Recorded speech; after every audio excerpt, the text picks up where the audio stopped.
Rate CM tour updates ఒకసారి చూద్దాం. ఇవాళ ఖమ్మం జిల్లాలో పర్యటించనున్నారు సీఎం రేవంత్ రెడ్డి. హైదరాబాద్ బేగంపేట నుంచి హెలికాప్టర్లో పాలేరు సెగ్మెంట్ కు వెళ్లనున్నారు. ముందుగా 362 కోట్లతో పలు అభివృద్ధి పనులకు శ్రీకారం చుట్టనున్నారు. 162 కోట్లతో మున్నేరు పాలేరు లింక్ కెనాల్ నిర్మాణ పనులకు శంకుస్థాపన చేయనున్నారు సీఎం. 108 కోట్లతో మద్దులపల్లిలో జేఎన్టీయూ కాలేజీకి భూమి పూజ చేస్తారు. ఇక కూసుమంచిలో 45.50 కోట్లతో 100 పడకల ఆసుపత్రి, 25 కోట్లతో నర్సింగ్ కాలేజీ, 19 కోట్లతో మద్దులపల్లిలో నిర్మించిన సమీకృత మార్కెట్ యార్డును ప్రారంభించనున్నారు. ఇక తర్వాత మద్దులపల్లిలో జరిగే బహిరంగ సభకు అటెండ్ కానున్నారు సీఎం. మరోవైపు సీఎం పర్యటన కోసం ప్రత్యేక ఏర్పాట్లు చేశారు అధికారులు. కార్యక్రమంలో జిల్లాకు చెందిన డిప్యూటీ సీఎం భట్టి విక్రమార్క, మంత్రులు తుమ్మల, పొంగులేటి హాజరు కానున్నారు. ఆ తర్వాత ఖమ్మం జిల్లాలో జరుగుతున్న సిపిఐ శతాబ్ది ఉత్సవాలకు ముఖ్య అతిథిగా హాజరు కానున్నారు. రైట్, సీఎం రేవంత్ రెడ్డి ఖమ్మం జిల్లా పర్యటనకు సంబంధించిన అప్డేట్స్ అన్ని ఖదీర్ అందిస్తారు లైవ్ ద్వారా. ఖదీర్, సీఎం టూర్ అప్డేట్స్ ఏంటి? సీఎం టూర్ సందర్భంగా ఏర్పాట్లు ఏ విధంగా చేశారు అధికారులు?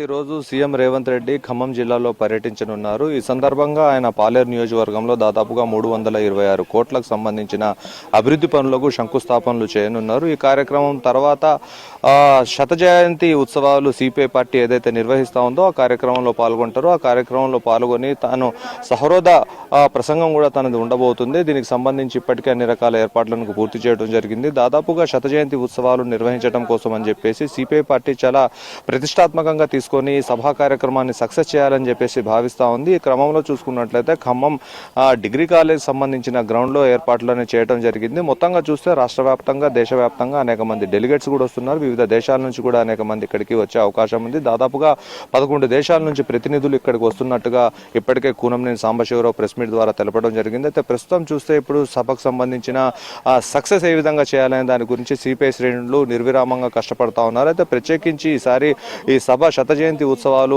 అనేవి ఖచ్చితంగా 5 లక్షల మందితో జరపాలని చెప్పేసి సిపిఐ పార్టీ భావిస్తా ఉంది. దానికి సంబంధించి ఎందుకంటే గ్రామాలలో అనేక చోట్ల ఎక్కువ కమ్యూనిస్ట్ పార్టీలు బలంగా ఉంటాయి కాబట్టి గ్రామ ప్రజలందరూ కూడా ఈ రోజు నగరబాట పట్టనున్నారు. ఈ క్రమంలో చూస్తే సిపిఐ పార్టీ కూడా చాలా ప్రతిష్టాత్మకంగా తీసుకొని ఈసారి సభను విజయవంతం చేసి దాంతో పాటుగా ఇప్పటికే కొత్తగూడెం ఎమ్మెల్యేగా ఉన్న కూనంనేని సాంబశివరావు క్యాడర్ని బలోపేతం చేయడంతో పాటుగా రానున్న కాలంలో తన రాజకీయ భవిష్యత్తు కార్యాచరణ దాంతో పాటుగా సిపిఐ యొక్క కార్యాచరణ కూడా ఎలా ఉండబోతుందని చెప్పేసి దిశానిర్దేశం చేయనున్నారు. అందులో భాగంగానే ఈసారి చూస్తే కమ్యూనిస్టులందరూ కూడా ఏకతాటిపైకి రావాలి.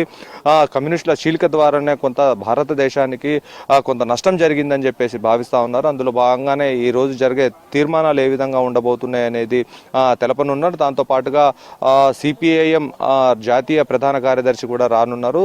రేపు జరగబోయే కౌన్సిల్ సమావేశంలో మాట్లాడనున్నారు. దానికి సంబంధించి అంతర్గత మీటింగ్ లో మీడియాకి అయితే ఎలో లేదు. దాదాపుగా 18, 19, 20 3 రోజులు సిపిఐ పార్టీకి సంబంధించిన శత జయంతి ఉత్సవాలు నిర్విరామంగా సాగుతాయి. ఈ రోజు బహిరంగ సభ జరుగుతుంది. రేపు ఎల్లుండి ఇంటర్నల్ మీటింగ్స్ జరుగుతాయి. అందులో అనేక మంది నాయకులు ఇక్కడ పాల్గొన్నారు. దాంతో పాటుగా పక్క రాష్ట్రంలో ఉన్న తెలుగు రాష్ట్రంలో ఉన్న నాయకులు కూడా అక్కడ ఉన్న కార్యదర్శులు కూడా ఇక్కడికి వచ్చే అవకాశం ఉంది. వాళ్ళకు కూడా ఇప్పటికే ఆహ్వానాలు అందించామని చెప్పేసి అంటున్నారు. అయితే ప్రస్తుతం చూడొచ్చు మనం సభా స్థలిలో ఉన్నాం. ఇక్కడ ఇప్పటికే అన్ని రకాల ఏర్పాట్లు పూర్తయ్యాయి. ఖమ్మం నగరంతో పాటు జిల్లా మొత్తం కూడా ఏర్పెక్కింది. ఎక్కడ చూసినా కానీ హోర్డింగులతో ఎర్రటి జెండాలతో కవాతు ప్రదర్శనలతో ఇక్కడ అంతా దర్శనమిస్తున్న పరిస్థితి ఉంది. మొత్తంగా చూస్తే జిల్లా దాంతో పాటుగా దేశవ్యాప్తంగా రాజకీయ నాయకులు, జాతీయ నాయకులు, కమ్యూనిస్ట్ నాయకులు, అనేక మంది సీనియర్ కమ్యూనిస్ట్ నాయకులు, ప్రస్తుతం ఉన్న ఏఎస్ఎఫ్ దాంతో పాటుగా ఏఐవైఎఫ్ యువజన విభాగం మొత్తం కార్మిక సంఘాలందరూ కూడా ఈ ఏర్పాట్లలో నిమగ్నమై ఉన్నారు. ఎట్టి పరిస్థితుల్లో ఈ సభను సక్సెస్ చేసి తమ సత్తా చాటాలని చెప్పేసి సిపిఐ పార్టీ భావిస్తా ఉంది. దాంట్లో భాగంగానే అమరుల త్యాగాలను కూడా స్మరించుకుంటూ ఈసారి సిపిఐ పార్టీ సాధించిన విజయాలు ఎలాంటి, ఒకవేళ వాళ్ళు తీసుకోబోయే నిర్ణయాల తర్వాత ఎలా ఉండబోతుందనే అంశాలు కూడా ఈసారి చర్చించనున్నారు. ప్రధానంగా చూస్తే యువతకు పెద్దపీట వేసే అవకాశం కనిపిస్తా ఉంది.